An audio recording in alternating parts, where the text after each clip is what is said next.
नमस्कार दोस्तों, फ्रांस के राष्ट्रपति भारत के गणतंत्र दिवस पर मुख्य अतिथि के तौर पर बुलाए गए हैं, यानी चीफ गेस्ट के तौर पर बुलाए गए हैं। पर इस जो यात्रा है इमैनुअल मैक्रोन की, उसमें काफ़ी डीलें हुई। उसमें मेन जो डीलें हैं, समुद्र में सहयोग की बात हुई, समुद्र में सहयोग निगरानी की बात हुई, जो यमन अभी वो कर रहा उसकी भी बात हुई है। हरित क्रांति को भी बढ़ावा देने की बात कही है। और India middle east Europe economic corridor है, वह ठंडा पड़ा हुआ, उसके बारे में भी बात हुई है। अफ्रीका के बारे में बात है, ये यूएनएससी के बारे में बात हुई है। टाटा को कोई डील मिलेगी इसमें हेलीकॉप्टरों की, उसकी भी इसमें बात हुई है। और जो अंतरिक्ष सेक्टर को लेकर उसमें भी बात हुई है, और टेक्नोलॉजी ट्रांसफर के बारे में भी बात हुई है। तो मैक्रोन को भारत आने से काफ़ी फ़ायदा हुआ है, और दोनों देश आपस में दोनों सहयोग करके काफ़ी डीलें फिक्स की गई है।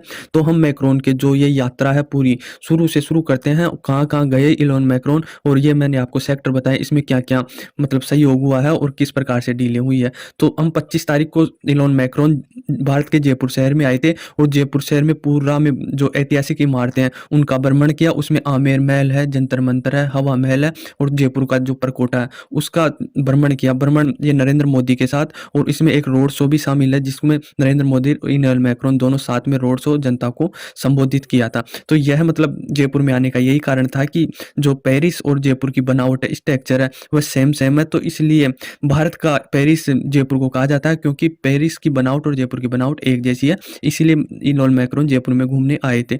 और उसके बाद में जब उन्होंने जो काम के लिए आए थे गणतंत्र दिवस के मुख्य अतिथि बन के, तो कर्तव्य पथ पर गए थे 26 जनवरी को। उसमें उन्होंने काफ़ी ज़्यादा वो किया था, मतलब परेड की थी। परेड के बाद में उन्होंने जो अलग-अलग हमारे राज्यों की झाँकियाँ निकलती हैं, जो हमारी संस्कृति कल्चर को लेकर दिखावा करती है, जो विश्व को दिखाती है, तो उसमें उनकी एक झलक दिखी थी। तो उन झाँकियों को फिर उनके बाद में एयर शो हुआ था। एयर शो के बाद में परेड हुई थी, जो बीएसएफ के कमांडो जो गाड़ियों के ऊपर अलग-अलग स्टैंड करते हैं। तो इस प्रकार से गणतंत्र दिवस पर यह इमैनुअल मैक्रोन की जो घूमने की, भ्रमण करने की और कर्तव्य पथ पर अलग-अलग झाँकियाँ अलग-अलग तरीके से हमारे देश को संबोधित करते रहे। उसके बाद में फ्रांस के राष्ट्रपति और नरेंद्र मोदी के बीच में डील होती है कि डीलें शुरू मतलब बातचीत सहयोग होना स्टार्ट होता है कि भारत और फ्रांस जो दक्षिण पश्चिमी समुद्र है, वहाँ पर सहयोग बढ़ाने के लिए साथ मिलकर काम करेंगे। और जो भी समुद्र में रिसर्च वगैरह होगी वह साथ मिलकर, जो भी तकनीक एक दूसरे के पास है वह सहयोग करके बातचीत करके काम करेंगे। एक ये हुई है। और भारत प्रशांत महासागर है, जिसमें मिलकर जो भी काम हो रहा है, जो भी दिक्कतें आ रही है अभी, उसको मिलकर सुलझाने की कोशिश करेंगे। और दक्षिण पश्चिमी में अभी मामला गरमाया हुआ है, क्योंकि यमन का संकट काफ़ी है। यमन के हुती रिबस लगातार अटैक कर रहे हैं। तो भारत और फ्रांस ने मिलकर ये सहयोग किया है कि दोनों इस दक्षिण पश्चिमी महासागर में मतलब निगरानी करने का काम करेगा। जो भी हमारी जहाज आएगी या जाएगी, एक्सपोर्ट इंपोर्ट होगा, उनमें कहीं नुकसान ना पहुंचा दे। तो दोनों मिलकर ये निगरानी रखेंगे, और जो भी तकनीक है वह आपसी में मतलब साझा करेगा। यह भी इनके बातचीत हुई है। और नरेंद्र मोदी और मैक्रोन ने यह भी बोला है कि जो ये हिंद महासागर है, पूरा इंडो पैसिफिक है, उसमें इंडिया, फ्रांस और ऑस्ट्रेलिया को साथ लेगा, और यूएई को साथ लेगा। इन चारों देशों को साथ मिलकर एक मतलब रिसर्च सेंटर बनाया जाएगा। एक गहरा रिश्ता, मतलब चारों देश मिलकर काम करेंगे, और जो भी जिसके पास जैसी भी टेक्निक है, टेक्नोलॉजी है, वह साथ मिलकर इनमें काम करेंगे। फ्रांस और भारत जो हरित प्रौद्योगिकी है उसको बढ़ाने के लिए भी बोला है कि इसमें हम लगातार वृद्धि करेंगे, और जो हमारी ज़रूरतें हैं उनको पूर्ति करके दुनिया को हम एक्सपोर्ट भी करेंगे। तो हरित क्रांति पर भी उन्होंने काफ़ी जोर दिया है, और त्रिकोणीय विकास की उन्होंने नींव रखी है कि हम त्रिकोणीय विकास करेंगे।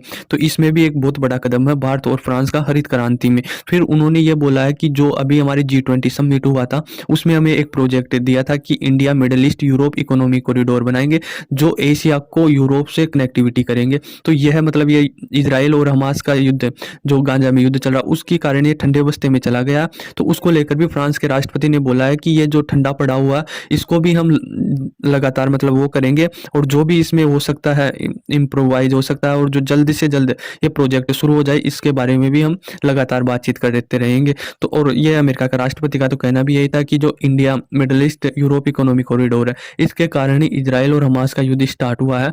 तो यह मतलब जो ठंडा, क्योंकि ये सबको फ़ायदा देगा, और जो चाइना की है वो कमर तोड़ देगा बिल्कुल इकोनॉमी में। तो यह एक बहुत मील का पत्थर साबित होगा इंडिया के लिए, मिडल ईस्ट के लिए, यूरोप के लिए। तो इसको जल्द से जल्द स्टार्ट करने के लिए फ्रांस के राष्ट्रपति ने बोला है कि ये जितना जल्दी स्टार्ट होगा उतना हमें फ़ायदा है, और उतना ज़्यादा विकास होगा, और उतनी तेज़ी से विश्व आगे बढ़ेगा, क्योंकि एक कॉन्टिनेंट दूसरे कॉन्टिनेंट से जुड़ेगा तो काफ़ी अच्छा होगा। तो यही उन्होंने ये बोला। उन्होंने ये भी बोला है इसके साथ-साथ कि जो दक्षिण पूर्व एशिया है, उसको अफ्रीका के साथ भी कनेक्टिविटी कनेक्टिविटी बढ़ाना होगा, क्योंकि हम एक इतने बड़े कॉन्टिनेंट है अफ्रीका, उसको अकेला नहीं छोड़ सकते, नेग्लेक्ट नहीं कर सकते। तो भारत को बोला है कि आप दक्षिण पूर्व एशिया, तो दक्षिण पूर्व एशिया में कौन आता? भारत आता। तो भारत को अफ्रीका से कनेक्टिविटी करने के लिए फ्रांस का सहयोग करेगा, फ्रांस सहयोग करेगा, और जो भी हम एक्सपोर्ट इंपोर्ट करेंगे वो तेजी से, और इससे अफ्रीका कॉन्टिनेंट में जितने भी देश हैं उनका विकास हो सकेगा। तो यह काफ़ी ज़्यादा डेवलपमेंट है, क्योंकि भारत हमेशा अफ्रीका को साथ लेकर चलता है। तो इसमें अब भारत फ्रांस का भी सहयोग लिया है, तो तीनों देश मिल जाएंगे, जैसे अफ्रीका कॉन्टिनेंट मिल जाएगा, इंडिया मिल जाएगा और फ्रांस मिल जाएगा। तो काफ़ी ज़्यादा तेजी से अफ्रीका का विकास होगा और भारत को भी फायदा होगा। एक ये टॉपिक था। और फिर दूसरा ये है कि जो यूएनएससी में सुरक्षा परिषद है, उसमें तत्काल सुधार करने की आवश्यकता है। तो फ्रांस का सीधा-सीधा इशारा यही था कि यूएनएससी है, जिसमें सुरक्षा परिषद है, 5 सदस्य, स्थायी सदस्य हैं, उनके पास वीटो पावर है, तो उसमें से इंडिया को भी शामिल करना आवश्यक है।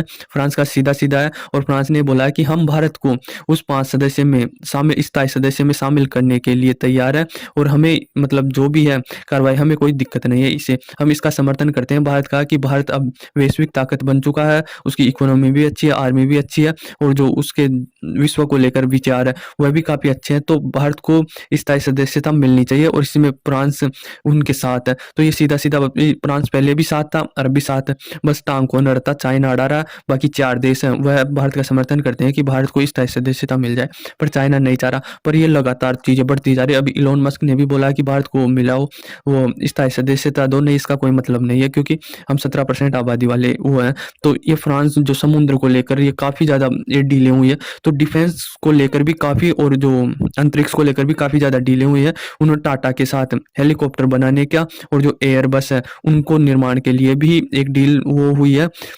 भाई टाटा की, फ्रांस की एक कंपनी और टाटा की कंपनी मिलकर 100 से ज़्यादा हेलीकॉप्टर बनाएगी और एयरबसों का निर्माण करेगी। ये हुआ। राफेल और पनडुब्बी के सौदे में कोई वो ना तो जानकारी आई है, और ये पहले के सौदे हैं, तो इनमें कोई ज़्यादा वो नहीं आए। और जो डिफेंस को लेकर फ्रांस ने ये बोला है कि हम जो भारत का दूतावास है फ्रांस में, वह अलग से एक मतलब सेक्टर बनाएंगे, मतलब अलग से, मतलब मान लो आप स्टाफ बनाएंगे, तो वह डिफेंस की डीलों को लेकर ही डील करेगा, उसके बारे में भी बात करेगा, जिससे आसान हो जाएगी जो भी है। मतलब दूतावास तो इंडिया का एक ही रहेगा, पर उसमें एक विभाग अलग डिफेंस का डालेंगे, जो इससे आसानी हो सके भारत और फ्रांस के जो भी डील होती है डिफेंस की, तो वह आसानी से वो हो सके। तो एक दूतावास रहेगा, उसमें तो सभी रहेंगे, मतलब जो भी विदेश से आएगा जाएगा, इकोनॉमी को लेकर सारी चीज़ें होती है, पर उसमें से एक विभाग अलग से डिफेंस का बनाएंगे। यह फ्रांस के राष्ट्रपति ने बोला है।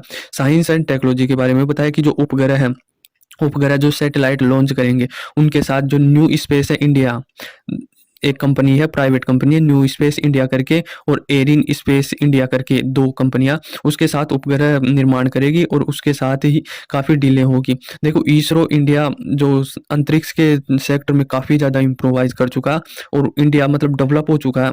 इसरो को हम देखें ना, वैसे स्पेस के सेक्टर में तो हम बड़े बड़े इकोनॉमी को, बड़े बड़े देशों को पीछे छोड़ चुका है इसरो। तो इसमें फ्रांस के राष्ट्रपति ने बोला कि जो न्यू स्पेस इंडिया है और एरिक स्पेस है, उन दोनों के साथ हम सहयोग रूप से उपग्रह लॉन्च करेंगे। और उनकी दूसरी चीज ये है कि फ्रांस की एक कंपनी है सेफ्रॉन, उन्होंने ये बोला है कि जो शक्ति जेट इंजन है, काफी टेक्नोलॉजी, खतरनाक टेक्नोलॉजी है, पेचीदा टेक्नोलॉजी है, वह हम भारत को देंगे, और 100% टेक्नोलॉजी ट्रांसफर करेंगे। उसका जो भी निर्माण होगा वो मेड इन इंडिया होगा, इंडिया में ही होगा, और हम सारी तकनीक, हालांकि कोई देश देता नहीं है ऐसी टेक्नोलॉजी, 100% तो नहीं देता, कोई 70% दे दिया, कोई 50%, पर फ्रांस के राष्ट्रपति ने बोला है कि सेफ्रॉन दुनिया की दूसरी सबसे बड़ी फ्रांस की ये कंपनी है जो विमान निर्माण करती है, तो उसकी 100% टेक्नोलॉजी, एक जेट व शक्ति जेट इंजन के निर्माण में जो 100% तकनीकी दे रही है, यह भी फ्रांस के राष्ट्रपति ने बोला है कि हम 100% तकनीक देंगे। तो काफ़ी ज़्यादा ये डीलें हुई है, और काफ़ी ज़्यादा आने वाले दिनों में